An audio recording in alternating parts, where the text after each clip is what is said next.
Yuk belanja di TS Mart.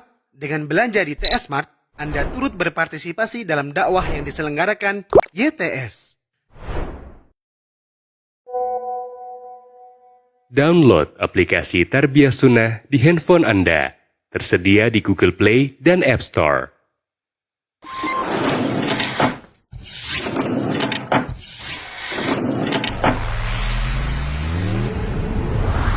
Tarbiyah Sunnah Channel. Lillah, nyunnah, merenah. Ustaz, di bulan Muharram ini ada hal yang memang cukup dikenal di masyarakat kita, yakni terkait dengan hari Asyura, tentang terbunuhnya ya cucu Nabi yang mulia Sayyidina Husain. Saum awal tahun dan saum akhir tahun. Kata mereka bahwa awal tahun dibuka dengan saum, akhir tahun dibuka dengan saum, itu menjadi kifarat selama 50 tahun dosa terhapus. Daripada merayakan tahun baru Masehi, kan hingar-bingar banget ya Ustaz, tiap tahun, petasan, trompet. Ada sebagian yang beralasan agar kita tidak mengikuti kebiasaan tidak baik perayaan tahun baru Masehi, maka lebih baik merayakan tahun baru Hijriah dengan pakai obor jalan-jalan. Luar biasa dampak buruk dari misi-misi politik terhadap agama ini.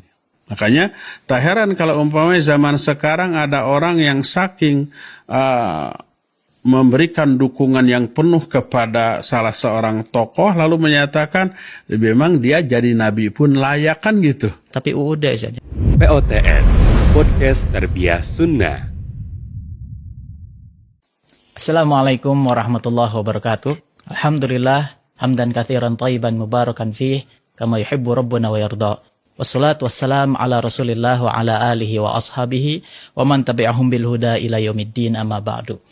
Sobat POTS, Podcast Tarbiyah Sunnah, alhamdulillah kita kembali lagi dalam program yang insya Allah akan terus digalakkan oleh Yayasan Tarbiyah Sunnah melalui channel-channel YouTube Tarbiyah Sunnah atau media-media sosial yang menjadi akun resmi Tarbiyah Sunnah insyaallah ta'ala. Alhamdulillah di kesempatan yang berbahagia kali ini Allah Subhanahu wa taala menakdirkan kita untuk bisa berdiskusi langsung dengan Ustadzana Al-Fadil, Al-Ustadz Abu Haidar As-Sundawi, hafizallahu ta'ala, dalam program kita kali ini diskusi seputar bulan Muharram. Karena insya Allah dari sejak rekaman ini, beberapa hari ke depan kita akan masuk pada bulan Muharram, yang mana sekaligus ada pergantian tahun yang baru, ya 1446 Hijriah, nanti akan berganti ke tahun 1447 Hijriah, insya Allah ta'ala.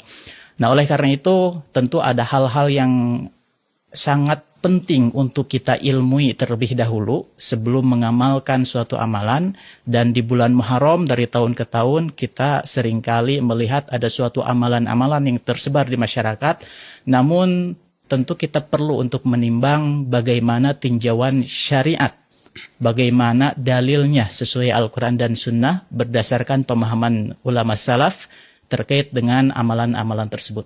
Baik, agar tidak berpanjang lebar, kita langsung saja menyimak bagaimana penjelasan dari Ustadz kita, guru kita semua, Ustadz Abu Haidar As-Sundawi, seputar bulan Muharram ini. Assalamualaikum warahmatullahi wabarakatuh. Waalaikumsalam warahmatullahi wabarakatuh. Alhamdulillah Ustadz, gimana kabar? Alhamdulillah baik, sehat. Tadi sudah lari dulu, jadi fresh, segar. Terima kasih sudah diundang ke podcast ini. Alhamdulillah, terima kasih juga saya sudah diundang Ustadz ke sini. Barakallahu fikum, jazakumullah khair. Masya Allah Ustadz ya, sekarang aktif berolahraga tiap pagi ya. Alhamdulillah, Masya Allah. Ustadz, seputar bulan Muharram ini, insya Allah beberapa hari ke depan kita akan memasuki bulan Muharram. Namun ada hal yang sangat butuh untuk kita diskusikan terkait dengan amalan-amalan yang biasa terjadi di masyarakat. Di antaranya, apakah tiap pergantian tahun itu ada doa khusus Ustadz untuk bulan Muharram ke depan nanti? Baik, barakallahu fiik. Pertama kita harus meyakini bahwa bulan Muharram itu memang bulan haram ya. Bulan istimewa, oleh Allah disebut dengan syahrullah. Syahrullah itu artinya bulan Allah. Diidhafatkan atau disandarkannya Muharram sebagai bulan Allah menunjukkan kemuliaan bulan tersebut. Dan Allah menjelaskan di dalam Al-Quran, Inna iddatash syuhuri indallah 12 syahran fi kitabillah. Yawma khalaqas samawati wal ard. Minha arba'atun hurum. Dzalika ad-dinul qayyim. Fala tadlimu fihinna anfusakum. Sesungguhnya jumlah bulan di sisi Allah itu ada 12 bulan. Itu tercantum dalam kitab Allah. Sejak mulai Allah menciptakan langit dan bumi. Di antara 12 bulan itu ada 4 bulan haram. Itulah agama yang lurus. Maka jangan kalian saling berbuat zalim di bulan tersebut. Jadi di antara 1 tahun 12 bulan ini ada 4 bulan istimewa disebut bulan haram. Makna haram itu artinya sangat mulia, harus dijaga kesuciannya. 3 di antaranya berturut-turut, yaitu Dzulqa'dah, Dzulhijjah, dan Muharram. 1 lagi terpisah, yaitu bulan Rajab. Nah, Muharram termasuk salah satu di antara bulan haram ini. Dan Muharram ini merupakan bulan awal di setiap tahun. Adapun 12 bulan ini sudah Allah tetapkan sejak dulu, sebelum Islam datang juga sudah ada. Akan tetapi penetapan awal tahun dan akhir tahun ini belum ada sejak dulu. Termasuk di zaman Nabi SAW pun belum ada penetapan tahun.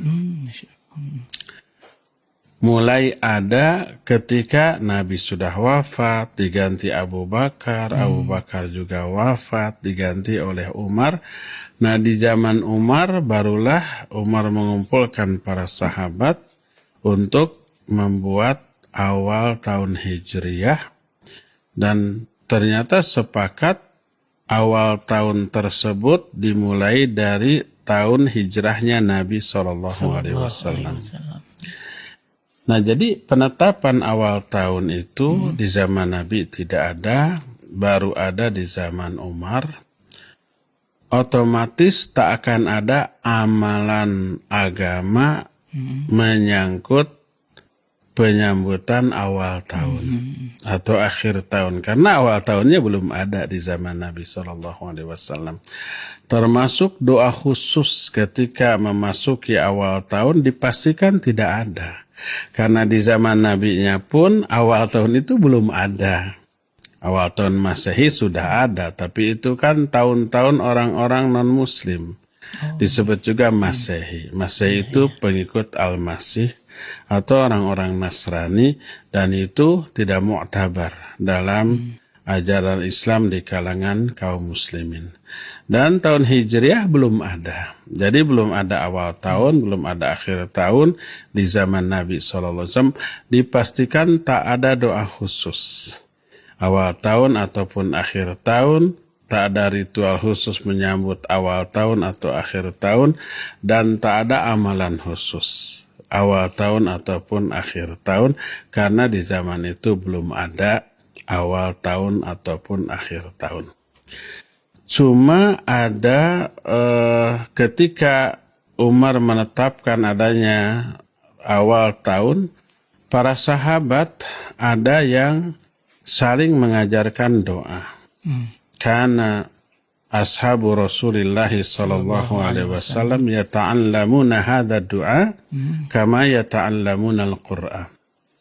Para sahabat itu belajar doa ini sebagaimana mereka itu belajar Al-Qur'an.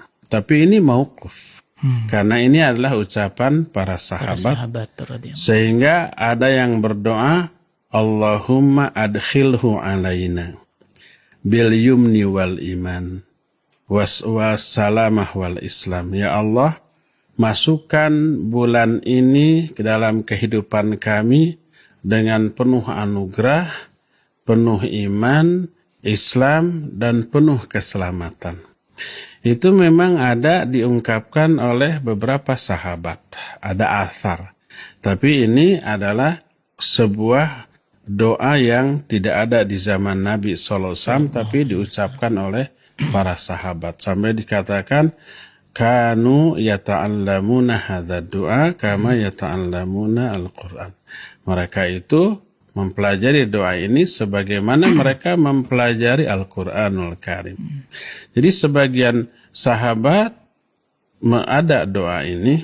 Adapun doa yang masyhur di kalangan kaum muslimin tentang Allahumma ahlilhu, ya Allah, masukkan hilal bulan ini, masukkan kami ke bulan ini bil yumni wal iman, dan seterusnya. Hadisnya sahih, diriwayatkan oleh Imam Ahmad dan Imam At-Tirmidzi, tapi ini doa di awal setiap bulan, bukan awal setiap tahun.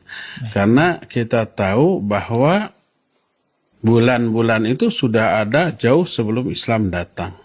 Bulan Muharram, bulan Safar, bulan Rabiul Awal, Rabiul Akhir, dan seterusnya sampai Dzulhijjah, bulan-bulan itu sudah ada.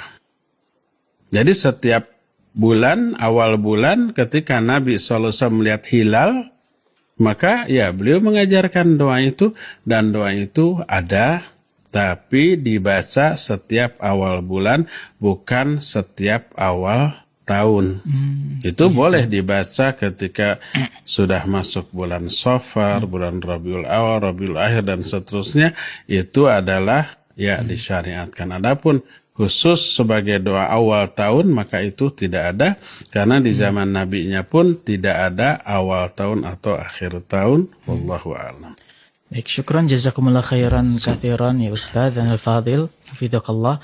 Terkait dengan doa tadi ada yang dari para sahabat, kemudian di Rasulnya memang tidak ada. Karena memang di awal-awal Islam Rasulullah SAW mendakwahkannya itu kan belum ada penanggalan atau tahun ya, belum ada tahun Hijriyah. Nah, bagaimana Ustaz terkait dengan ijtihad Umar bin Khattab terkait dengan penetapan tahun Hijriah ini? Apakah ada hal yang memang darurat dibutuhkan sehingga para sahabat menetapkan adanya tahun seperti itu? Iya, taib, barakallahu fiik. Apakah penetapan tahun Hijrah ini bidah? Karena di zaman Nabi tidak ada. Belum ada, ya, seperti baru itu, diadakan ya. di zaman Umar bin Khattab radhiyallahu anhu. Ya, pertama, kalau toh itu bukan sunnah Rasul SAW, tapi ini adalah sunnah Khulafaur Rasyidin. Itu pertama. Kedua, Umar itu menetapkan itu bukan ijtihad pribadi, tapi mengumpulkan para sahabat di Madinah. Para sahabat besar yang masih ada dikumpulkan, lalu sepakat. Kesepakatan sahabat adalah dalil dan dipastikan kebenarannya. Pertama, Rasul SAW menyatakan, Innallaha la yajma'u ummati ala dhalalah. Allah tidak akan mengumpulkan umatku di atas kesesatan. Jadi kalau umatnya, umat terbaik yaitu para sahabat sepakat, dipastikan benar. Ya. Yang keduanya, bahwa ayat Al-Quran yang menyuruh kita, mengisyaratkan agar kita ini mengikuti ketetapan para sahabat. Allah menyatakan dalam Al-Quran surah At-Taubah ayat 100, was-sabiquna al-awwalun minal muhajirin wal ansar walladzina tabauhum bi ihsan radhiyallahu anhum wa radu'an. Orang-orang yang mula-mula masuk Islam dari kalangan muhajirin dan ansar, ini sahabat. Dan orang-orang yang mengikuti para sahabat dalam kebaikan, Allah ridha kepada mereka, mereka pun ridha kepada Allah. Ini adalah legitimasi dari Allah terhadap kebenaran amalan dan pemahaman para sahabat yang disepakati.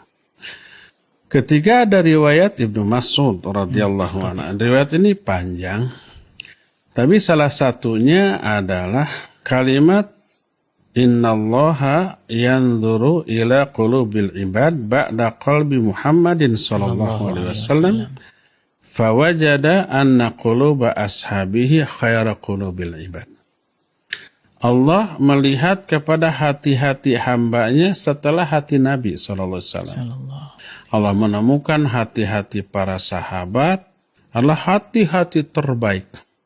Lalu Allah menjadikan mereka sebagai sahabat nabinya dan wuzara'u nabiyihim, sebagai wazir-wazir, menteri-menteri pembantu pembela Nabi SAW. Lalu dikatakan, fama ra'auhu hasanah fahuwa hasanatun indallah. Apa saja yang dianggap baik oleh para sahabat tersebut, maka itu pasti baik juga di sisi Allah. Karena itulah tak heran ketika zaman penuh ikhtilaf, penuh fitnah, goncangan, godaan, kata Nabi SAW, fa'alaikum bisunnati wa sunnatil khulafa'ir rasyidin al-mahdina min ba'di. Wajib kalian mengikuti sunnahku dan sunnah para sahabat, para khulafa'ur rasyidin sepeninggalku. Tamassaku biha waddu 'alaiha bin nawajid. Pegang teguh itu sunnah dan gigit dia dengan gerahammu. Kita diperintahkan berpegang teguh salah satunya kepada sunnah para sahabat khulafaur rasyidin. Jadi apa yang ditetapkan oleh para khulafaur rasyidin, walaupun tidak ada di zaman Nabi, tapi Nabi sudah mengisyaratkan ikuti. Quran juga menyatakan ikuti. Dan itu banyak, seperti umpamanya kodifikasi Al-Quran. Di zaman Nabi SAW Al-Quran tidak dibukukan, tidak dicetak dalam satu mushaf. Baru ada di zaman Abu Bakar, kemudian di zaman Umar, kemudian di zaman Utsman disatukan semuanya menjadi mushaf Utsmani. Di zaman Nabi SAW tidak ada.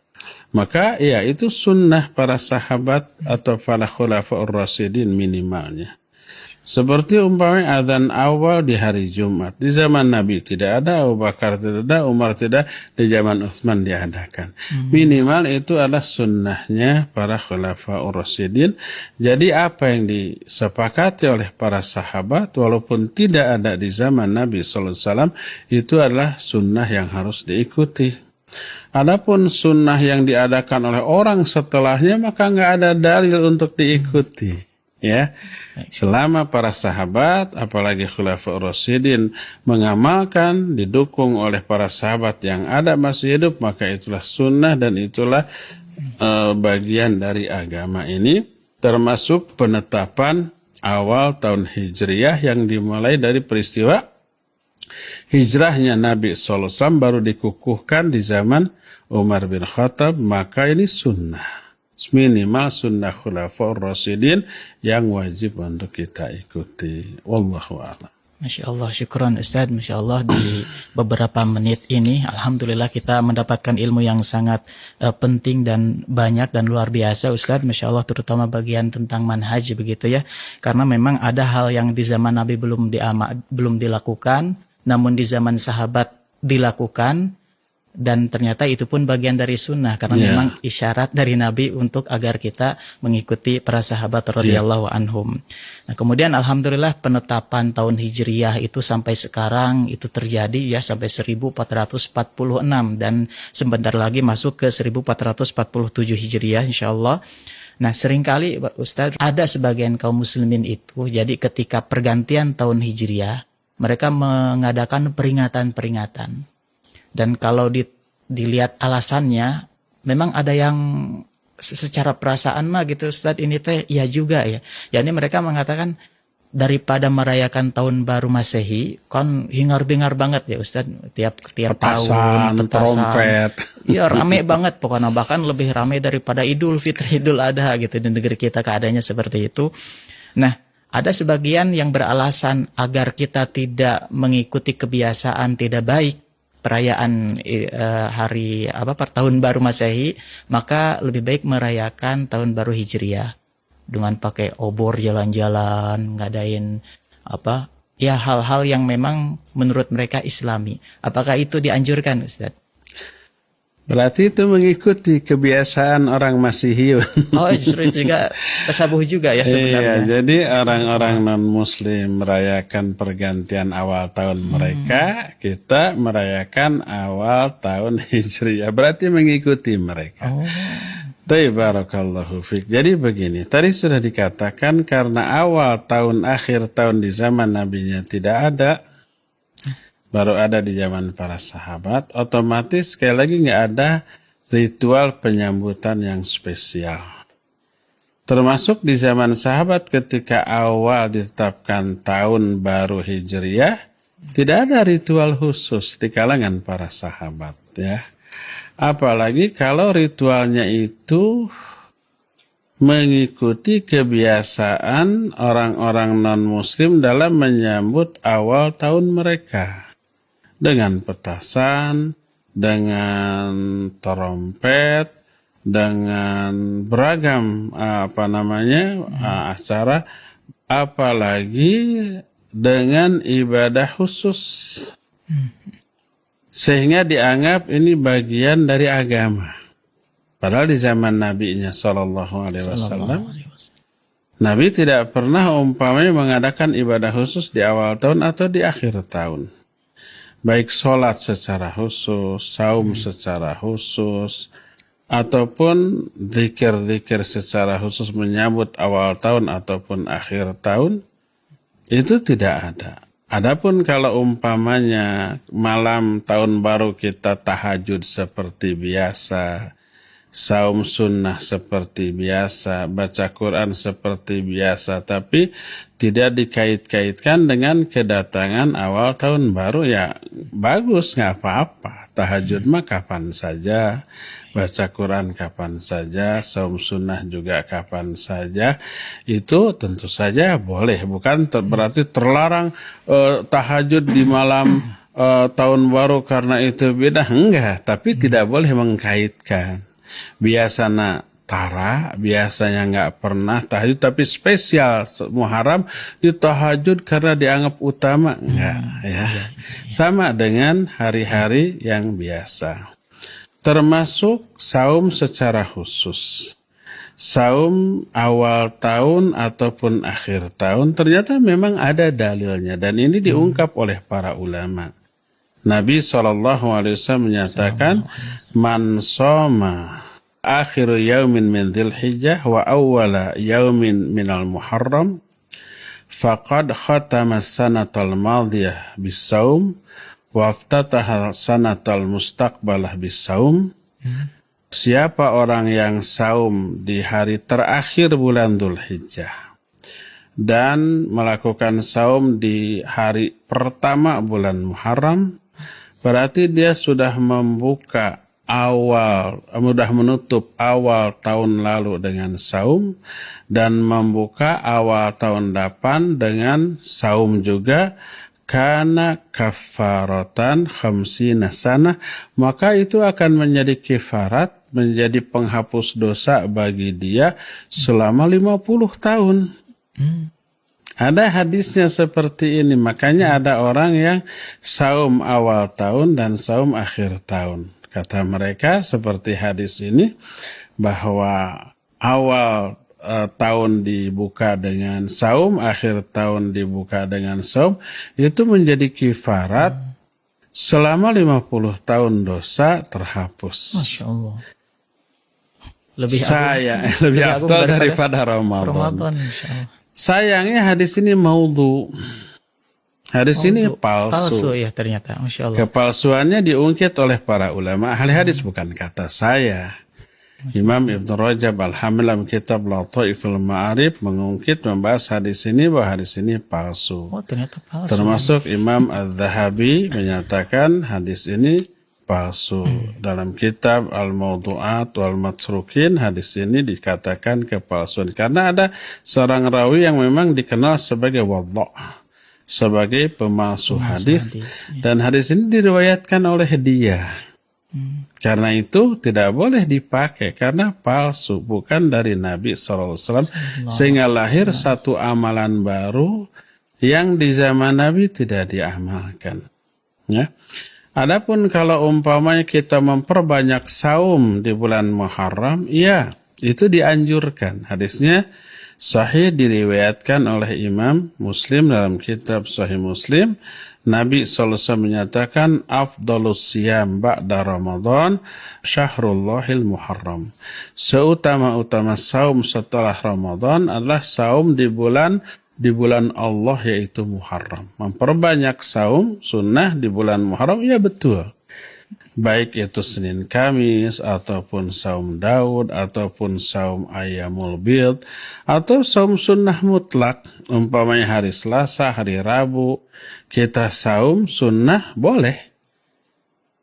Selain Senin Kamis, ya, di hari apapun saum sunnah boleh. Yang terlarang itu hanya 5 hari yang haram, yaitu Idul Fitri, Idul Adha, dan hari-hari Tasyrik itu haram, ya. Ada larangan saum sunnah di hari Jumat secara infirad. Infirad itu hanya menyendiri di hari Jumat. Kamisnya tidak saum, Sabtunya juga tidak saum. Terus saum sunnahnya di hari Jumat menyendiri, ini terlarang memang, ya. Sebagian ulama ada yang mengharamkan saum sunnat juga di hari Sabtu. Hadisnya memang sahih riwayat Imam Abu Daud, la tasumu yaumas sabt illa fima fturida alaikum. Jangan kalian saum di hari Sabtu kecuali saum-saum yang diwajibkan. Yang diwajibkan teh qadha atau saum kifarat itu, atau saum umpamanya nazar, itu wajib boleh di hari Sabtu. Kalau saum sunnah tidak boleh. Sebagian ulama, tidak semua ulama sepakat, ya. Nah, jadi selain itu kita boleh saum hari Selasa, boleh saum hari Rabu, boleh saum hari Jumat asal diawali hari Kamisnya atau diteruskan dengan hari Sabtunya, boleh saum hari Ahad. Ya, itu dibolehkan sebagai saum sunnat. Perbanyak saum sunnat di bulan Muharram karena itu lebih afdol setelah saum Ramadan. Yang paling utama adalah saum Ramadan. Yang kedua, saum di bulan Muharram silakan perbanyak. Kata Nabi SAW, afdalus siyam ba'da Ramadan syahrullahil Muharram. Seutama-utama saum setelah saum Ramadan adalah saum sunnat di bulan Muharram. Tidak hanya sunnat, fardu boleh. Seperti mengqadha saum Ramadan yang punya hutang Ramadan kemarin, atau saum nazar silakan lakukan di bulan Muharram, atau saum kifarat, umpama kita melanggar sumpah maka dibayar dengan saum 3 hari, maka silakan, itu bagus, ya. Wallahu a'lam. Masya Allah, syukran Ustaz, hatur nuhun pisan, Masya Allah. Berarti dalam menghadapi awal tahun Hijriyah ini biasa aja berarti Ustaz, ya? Biasa, tidak ada istimewanya gitu. Jangan mengada-adakan ritual atas nama agama berkaitan dengan tahun baru yang di zaman nabinya tidak ada gitu, ya. Biasa-biasa saja. Ya, tadi sempat Ustaz spill yang menyebutkan hadis yang cukup panjang dan pahalanya luar biasa, tapi UUD saja. Ujung-ujungnya doif. UUD. Ujung-ujungnya doif, ternyata maudhu', ya. Insya Allah barakallahu fiik Ustaz. Ustaz, di bulan Muharram ini ada hal yang memang cukup dikenal di masyarakat kita, yakni terkait dengan hari Asyura, ya.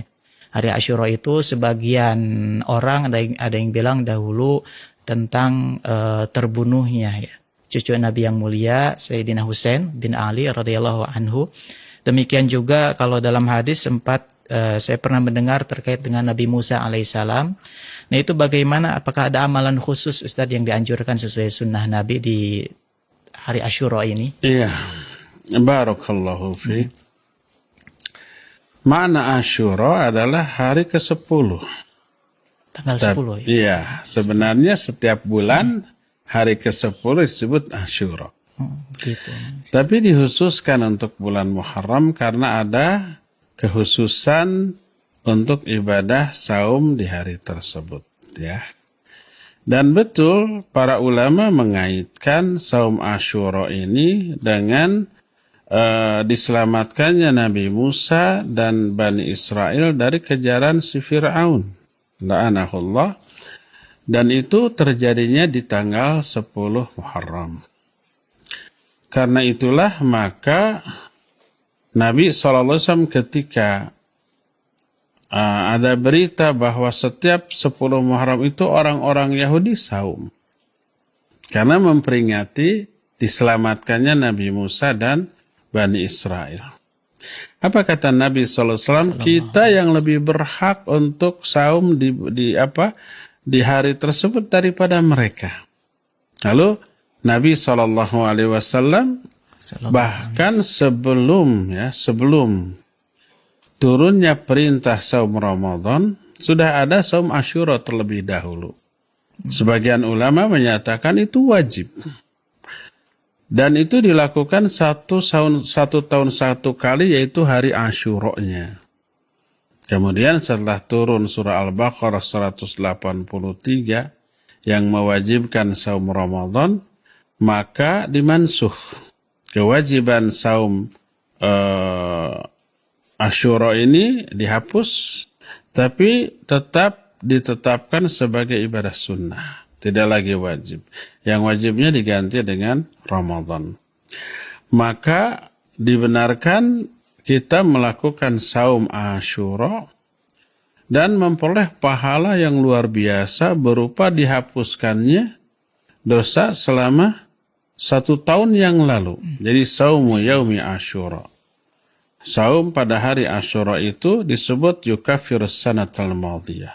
Menghapus dosa-dosa selama 1 tahun yang lalu. Dan hadis ini sahih diriwayatkan oleh Imam Muslim dalam kitab Sahih Muslim. Ya, dianjurkan untuk saum di tanggal 10 Hijriah. 10 Muharram. Kemudian ada yang memberitahukan sesungguhnya orang-orang Yahudi juga saum. Lalu Nabi SAW ingin berbeda dengan Yahudi. Maka kalau begitu beliau menyatakan la asumanna, disebut la asumanna itu aku benar-benar akan melakukan saum fitasi di hari yang ke-9-nya, sejak hari ke-9-nya di tahun yang akan datang. La asumanna ini ada 2 huruf taukid, huruf lam dan huruf nun. Tadinya soma yasumu untuk ana jadi asumu. Masuk huruf lam la asumu. Lamnya lam taukid. Masuk huruf nun taukid saqilah di akhirnya la asumanna. 2 huruf taukid, alif lam di awal dan nun di akhir. Aku pasti benar-benar akan saum di hari ke-9-nya di tahun depan. Tapi qadarullah wa masya'afal, sebelum memasuki tahun depan beliau sudah wafat terlebih dahulu. Jadi beliau belum melaksanakan. Tapi sudah ada azam. Azam itu apa? Tekad, bukan hanya niat. Tekad sampai menyatakan la asumanna, aku pasti benar-benar akan saum di hari ke-9-nya.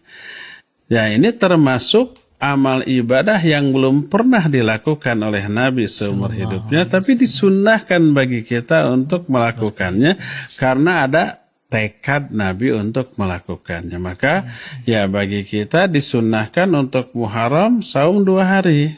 Tanggal 9-nya disebut Tasu'a dan tanggal 10-nya disebut apa? Asyura, ya. Ya, ini sebuah ibadah sunnah dalam bentuk saum yang memang sangat ditekankan oleh Nabi SAW. Jadi nanti kita akan melakukan saum tanggal 9-nya dan tanggal 10 di bulan Muharram, dan keutamaannya luar biasa. Wallahu a'lam. Insyaallah, barakallahu fikum Ustaz. Saya pernah mendengar juga Ustaz bahwa ada ulama yang menganjurkan saum di tanggal 11-nya. Itu dalam keadaan apa gitu? Sementara kan tadi Ustadz menyebutkan dalilnya hanya tanggal 9 dan 10. Nah, ulama yang berijtihad bahwa tanggal 11 pun ada saumnya, itu dalam konteks apa Ustadz? Iya, ada nas hadisnya tanggal 11. Tapi hadisnya dhaif. Udah juga Ustadz. Enggak palsu. Kalau tadi kan palsu. Maudhu ya. Maudhu palsu. Ini tadi ujung-ujungnya maudhu. UP ujung-ujungnya palsu. Kalau ini memang dhaif ya. Udah. Nah, karena itu tidak dianjurkan, ditekankan secara spesial. Tapi ingat, bukan berarti haram, bukan berarti bidah, bukan berarti terlarang. Seperti yang tadi diungkapkan, boleh memperbanyak saum sunnah Oh, di bulan Muharram. Karena tanggal 11 masih bulan Muharram juga. Tapi jangan meyakini keutamaannya seperti keutamaan tanggal 9 dan tanggal 10-nya. Kalau 9 dan 10-nya itu ada nas khusus. Ada dalil khusus dari hadis yang sahih tadi. Nah, selain itu, kalau tidak ada hadis yang sahih berarti tidak ada pengkhususan, tapi tidak berarti bid'ah atau terlarang, boleh melakukan saum sunnah di hari apapun di bulan Muharram itu dan tetap dianggap sebagai ibadah saum yang paling afdal dibanding saum di bulan lainnya kecuali Ramadan. Berdasarkan keumuman hadis, afdalus siyam ba'da Ramadan Syahrullahil Muharram. Seutama-utama saum setelah Ramadan lah saum di bulan Allah Muharram. Jadi kapanpun ya itu lebih utama dibanding yang lain-lain. Cuma tidak dianggap ada kekhususan seperti Asyura atau Tasu'a. Wallahu a'lam. Jadi tidak terlarang. Boleh tanggal 11, tanggal 12 dan seterusnya. Kan itu bukan hari tasyrik. Kalau 11, 12, 13 Dzulhijjah baru itu haram, terlarang. Kalau ini dibolehkan. Wallahu a'lam. Iya, Masya Allah. Syukran Ustaz atas ilmunya. Terkait dengan keyakinan di sebagian orang yang memang cukup dikenal juga di negeri kita bahwa tanggal 10 Muharram itu ada peristiwa terbunuhnya Husain. Taib. Iya, Bagaimana saya Ustaz? Ya. terlewat tadi ya sudah ditanyakan. Syukran. Bahwa peristiwa terbunuhnya Husain di padang Karbala, ya sesuatu yang real dan nyata, benar, dan terjadi di tanggal 10 Muharram, iya. Tapi pertama itu terjadi di zaman Nabi SAW sudah wafat, bahkan Khulafaur Rasyidin juga sudah tidak ada, ya. Husain terbunuh di Karbala dengan cara yang mengenaskan, sampai dipenggal lehernya, sampai kepalanya juga dijadikan bola, dijadikan main bola dan seterusnya, sampai mulutnya juga waliyadzubillah umpamanya sampai ditusuk sama tongkatnya dan seterusnya. Itu tragedi ya. Kita amat sangat sedih, amat sangat prihatin. Cucu Nabi ini cucu asli, tanpa harus pengakuan Habib asli gitu ya, benar, darah daging Nabi SAW mengalami kejadian tragedi yang sangat tragis ya. Kita wajib sedih, wajib prihatin, dan amat sangat murka juga kepada para pelakunya ya. Tapi jangan sampai peristiwa itu menjadi momen untuk mengadakan ritual spesial khusus. Apalagi ritualnya itu dalam bentuk mendolimi diri sendiri.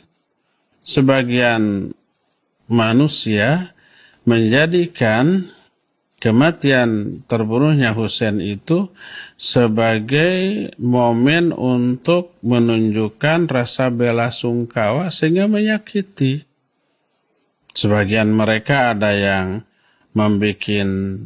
menyiapkan tali, di ujung talinya itu ada logam yang tajam, kemudian dipukul-pukulkan ke punggungnya, meratapi kematian Husain. Itu jelas niyahah yang terlarang dalam ajaran agama kita. Niyahah itu meratap sampai menyakiti diri sendiri. Kepalanya berdarah, punggungnya berdarah, dan mereka merasa ibadah. Itu sama sekali bukan dari ajaran Islam. Tidak dilakukan jelas oleh Nabi SAW karena Nabi wafat ketika Husain ini masih kecil. Tidak dilakukan juga para Khulafaur Rasyidin karena Husain terbunuh ketika para Khulafaur Rasyidin mayoritas sahabat sudah wafat, sudah meninggal. Jadi tidak ada asar atau rujukan yang bisa kita jadikan sandaran untuk melakukan itu kecuali hanya sesuatu yang diada-adakan. Apalagi diyakini itu sebuah ibadah yang agung. Ya, orang-orang Syiah ahlakahumullah melakukan itu. Karena apa? Spesialnya Husain di mata mereka. Ya, menurut kacamata kita juga Husain spesial. Cucu Nabi SAW, orang soleh gitu ya, termasuk sahabat Nabi, dijamin ahli surga, bahkan disebut Sayyidus Syababil Ahli Jannah, Sababi Ahli Jannah. Pemimpin para pemuda di surga itu Hasan dan Husain. Beliau istimewa, spesial. Dan kita prihatin dengan tragedi yang menimpanya, tapi tidak lebay. Tidak boleh lebay sampai mengadakan ritual khusus meratapi kematiannya, kemudian menyiksa diri, yaitu bukanlah bagian dari agama, dan tidak boleh peringatan kematiannya itu kemudian kita peringati dengan ritual khusus. Nabi SAW aja ketika mati tidak pernah diperingati hari kematiannya oleh para sahabat, oleh para ulama tabi'in dan tabi'un tabi'in. Nah, ini Husain cucunya diperingati dengan cara-cara yang sangat menyimpang, yaitu apa? Menyakiti diri sendiri, ya. Itu bukan dari ajaran Islam. Wallahu a'lam. Insyaallah, syukran Ustaz, jazakumullah khair ala hadzal ilm. Ustaz, terkait dengan peringatan ya terbunuhnya Husain bin Ali radhiyallahu anhu, memang agak mengherankan juga ya Ustadz, kan Husain itu punya saudara kembar yakni Hasan, juga meninggalnya diracun. Kemudian juga Ali bin Abi Thalib meninggalnya dibunuh. Kok yang mengherankan itu kenapa mereka nggak memperingati juga gitu kejadian-kejadian tersebut? Apakah barangkali Ustadz memberikan faidah tambahan terkait kenapa sih menghususkan Sayyidina Husain gitu, Husain bin Ali radhiyallahu anhum jami'a? Tapi memang ini nuansa politiknya kental, ditambah dengan provokasi dari orang-orang munafikin. Karena sikap Hasan dianggap melunak. Oh, seperti itu ya. Hasan itu menyerahkan tampuk kepemimpinan kepada Yazid bin Muawiyah. Tapi dengan hal itu menyatulah dua kubu dari kalangan kaum muslimin.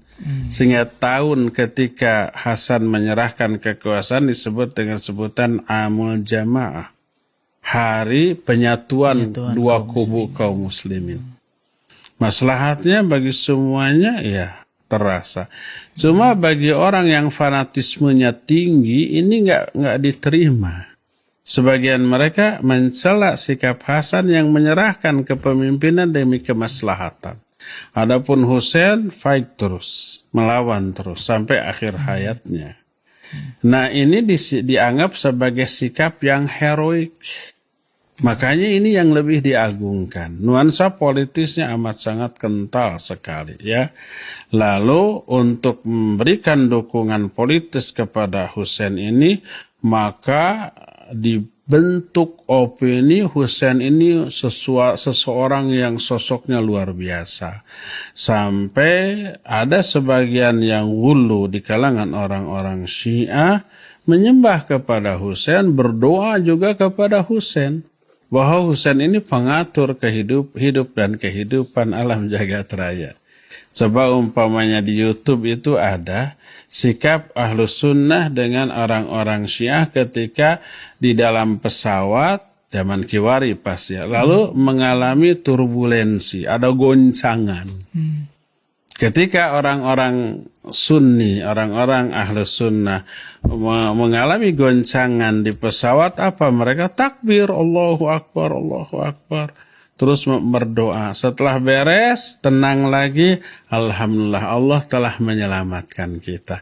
Ketika orang Syiah mengalami turbulensi, mereka meneriakkan Husain, ya Husain, ya Husain salimna, ya Husain salimna. Doanya kepada Husain. Dan ketika sudah selesai, tenang lagi, apa yang mereka katakan? Salamana al-Husain. Kita sudah diselamatkan oleh Husain. Berdoa itu ibadah, doa wal ibadah ya. Berdoa adalah ibadah. Kepada siapa ibadah? Kepada siapa doa itu ditujukan. Dan ini menunjukkan efek ya provokasi politis terhadap akidah. Sampai untuk kepentingan politik dijunjung tinggilah Husain sampai pada taraf beribadah, salah satunya dalam bentuk berdoa dan memiliki keyakinan bahwa Husain ini adalah pengatur hidup dan kehidupan. Luar biasa dampak buruk dari misi-misi politik terhadap agama ini. Makanya tak heran kalau umpamanya zaman sekarang ada orang yang saking memberikan dukungan yang penuh kepada salah seorang tokoh lalu menyatakan memang dia jadi nabi pun layak kan gitu. Itu sudah menyerempet-serempet masalah akidah. Tadinya untuk memberikan dukungan politis kepada sosok tertentu, saya nggak sebut siapa ya. Lalu dia menyebutkan jadi nabi pun dia teh pantas gitu kan. Ini sudah menyangkut akidah, lebay. Karena itulah maka kita melihat kepentingan politis besar pengaruhnya kepada masalah iman, masalah akidah. Wallahu a'lam.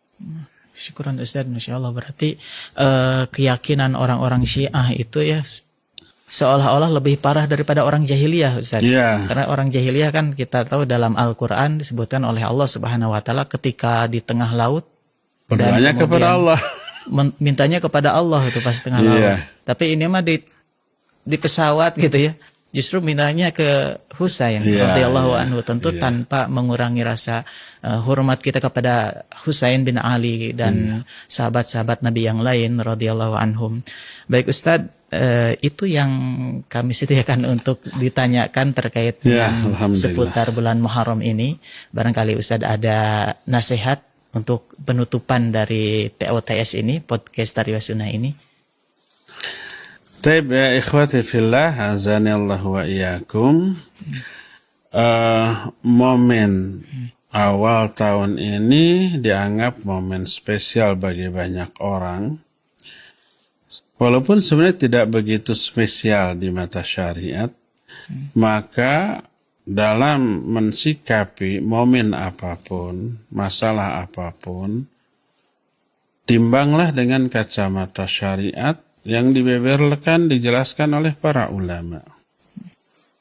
Para ulama sudah membuat atau menyusun kitab-kitab yang berisi tuntunan tentang seluruh ibadah, termasuk ritual setiap tahun. Ada Imam Ibn Rajab Al-Hambali rahimahullah menyusun kitab tentang ibadah-ibadah setiap tahun ya dengan judul Lataiful Ma'arif. Di sana dibeberkan di setiap bulan ada beberapa yang disyariatkan, disunnahkan, tapi beliau pun mewanti-wanti. Ada yang tidak disyariatkan karena didasarkan kepada hadis dhaif atau bahkan hadis palsu atau bahkan hanya sekedar tradisi yang bukan dari agama Islam. Dibeberkan, dijelaskan dengan dalilnya, rujuklah. Penjelasan para ulama itu yang harus kita jadikan sebagai rujukan, karena Allah menyatakan fas'alu ahla dzikri in kuntum la ta'lamun. Tanya ke ahlinya kalau kalian tidak tahu, dan ahlinya adalah para ulama.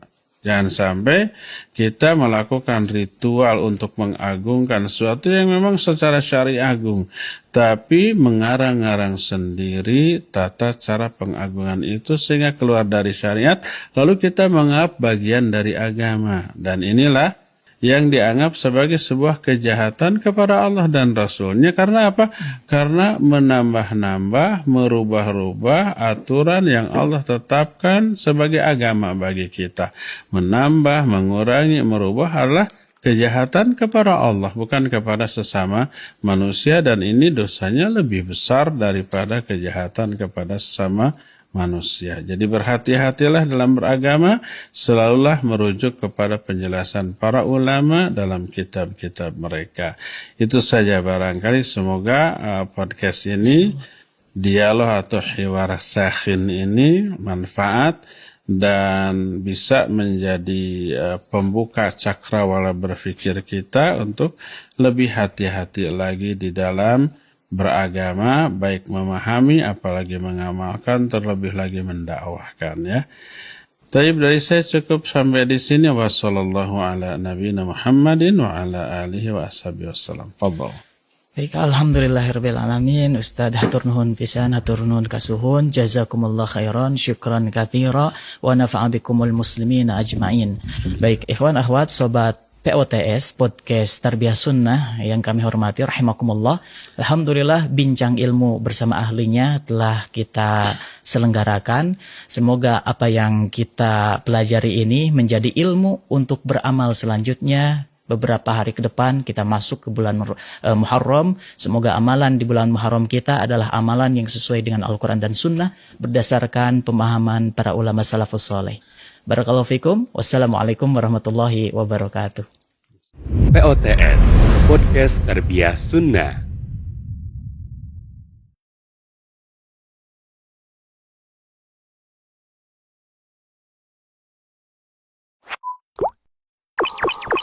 Yuk belanja di TS Mart. Dengan belanja di TS Mart, Anda turut berpartisipasi dalam dakwah yang diselenggarakan YTS.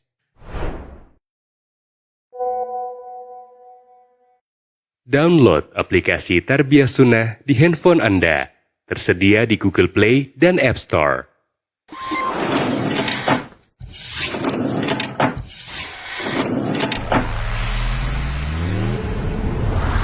Tarbiyah Sunnah Channel.